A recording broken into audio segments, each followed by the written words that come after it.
Alright, let's release the fireworks. It's a new patch. We can celebrate finally some new content, even though the Spiral Abyss is exactly the same. Yeah. Alright, guys, so Alhaitham has been released, and I'm on here on my alternative account. I did not get him with the amount of Freemo gems that I built up. That is Freemo gems with no Welkin, no Battle Pass, whatever. So we'll just have to see whether we'll get him on this account or not. I'm not getting him on my main account. There's unfortunately just not enough content in the game to justify getting a new character. But nonetheless, if you like Alhaitham, I've got good news. He's actually a pretty solid and surprisingly flexible character.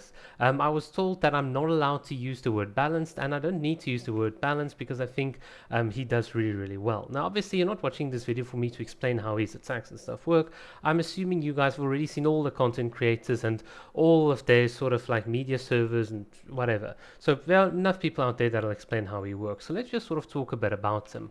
One of the interesting things you'll note about Alhaitham is the fact that the majority of his damage actually comes from his elemental skill. And the reason is because of these sort of multipliers here. So this is similar-ish to what we've seen with Nahida. And one of the cool things here is that these hits, combined with a spread and some dendro resistance shred and so on, will give Alhaitham quite a massive damage boost. You see, Alhaitham does not have access to VV shred from an Animo unit. He's obviously not going to benefit that much from a Bennett sort of giving him sort of attack buffs and so on. So the real sources that can increase sort of his damage output and contribution will come from shredding the enemy's resistance, or if you've got some sort of character that can reduce it, let's say like Lisa. And I think hence as a sort of compensation mechanism, but they've obviously had to give him a bit more of a higher sort of damage. So what you'll find with C0 Alhaitham is that his damage here is going to be a bit higher than your traditional characters. And once you start accounting for all the buffs and so on, everything then starts evening out a lot more. So he's got a bit of a higher damage floor than I think a lot of people would give him credit for.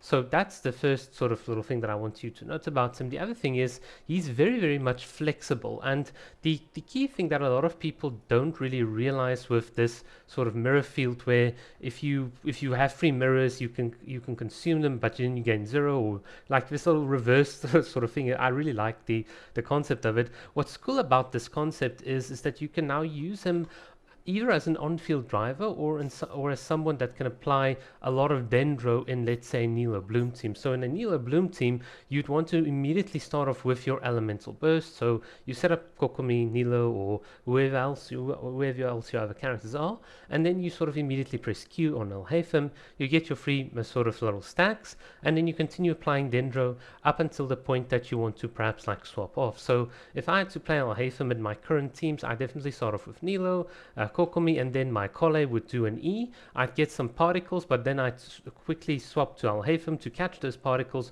whilst his elemental burst is going offline, and then I'll use him as the first wave for driving dendro. Then I'll swap back to my Kole as the second wave for driving the dendro in the Bloom team, and hence you can then make a lot of explosions in the Nilo Bloom teams. You just have to be very careful in terms of energy management, and I think this is one of the things that makes him very bad for like Burgeon teams, is the fact that he's got a very high cost elemental burst. So if he's the only dendro unit on the field, it's going to be tricky to run him. I think that's where Nahida has the advantage in Burgeon teams, but certainly in Hyper Bloom teams and Spread teams, he's going to be really, really good. So if you pair him with Official, let's say Official Yaimiko, Alhaitham, Zhongli, or let's say Kazuha or whatever, I think there's some Quicken or Spread teams that will really, really work well with him. And obviously I think he'll be very, very strong in Hyper Bloom teams, particularly because his contribution from a dendro perspective is going to be very, very massive. So you have your traditional Hyper Bloom, where let's say your Shingshu or your Yeilon or whoever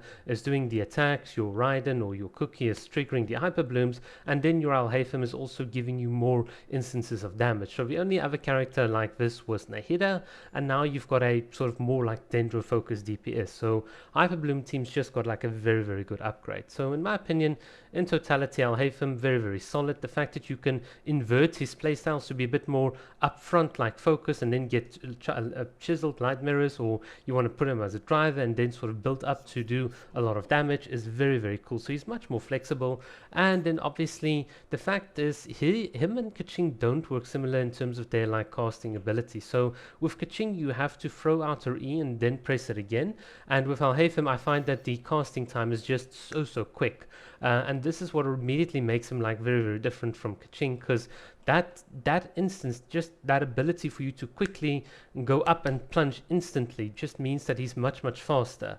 Obviously the difference between him and Keqinq is that Keqinq is much more focused towards the quick swap playstyle, whereas I feel like he gives up a bit of his quick swap sort of playstyle to do more damage. I think he's much stronger than Keqinq by quite a big margin. So what I like about him is the fact that you can do this, you can like instantly like teleport. It's like that quickness. It's something that I really sort of like and appreciate. Yeah, I mean, honestly, very good, solid character, slightly higher numbers than most other characters. So if you picked up Alhaitham at C0, I think you'll be very happy.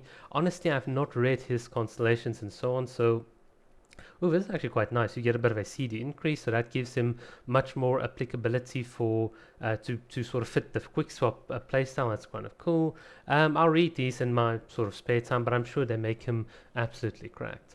So yeah, so how would we sort of play Alhaitham? Well, you typically want to sort of start up with your little setups between all your other team members, and then you can just have Alhaitham here on the field, and you can now attack the enemies. There are different ways of doing it. You could have done a plunging, charge attack, and so on. It's absolutely up to you. A lot of people might think that you need to go it's either 3 mirrors or nothing at all. I don't think that's going to be necessarily like the case. You can, I think Alhaitham is flexible like that. You can do it. Oh, look at that. That's like way fast. I think if I just had my put my aim a bit lower, that would have been good.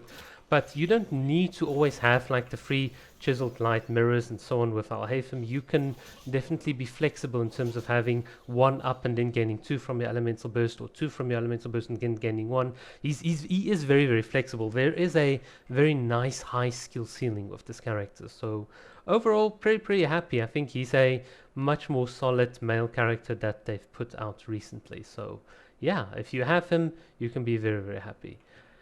Yeah, I must say, just the fact that you can just do... Oh, this is just so much faster than what you can do with Keqinq. Oh yeah, the only other complaint I have about him is that his elemental burst radius is a bit kind of... Yeah, that's my only complaint. It's a bit small, but that might then need that might then force you to lead your enemies into a sort of kill box. So if you play here towards the corner of the map and can put your enemies here and then sort of just back out slightly, you could then get the full kill box. Whereas I feel like, if especially for enemies that can't get interrupted up, they could potentially walk outside of your kill box, especially when you consume like 3 mirrors and so on. Yeah, alright, those are my thoughts. I'm not really going to cover Alhaitham much more.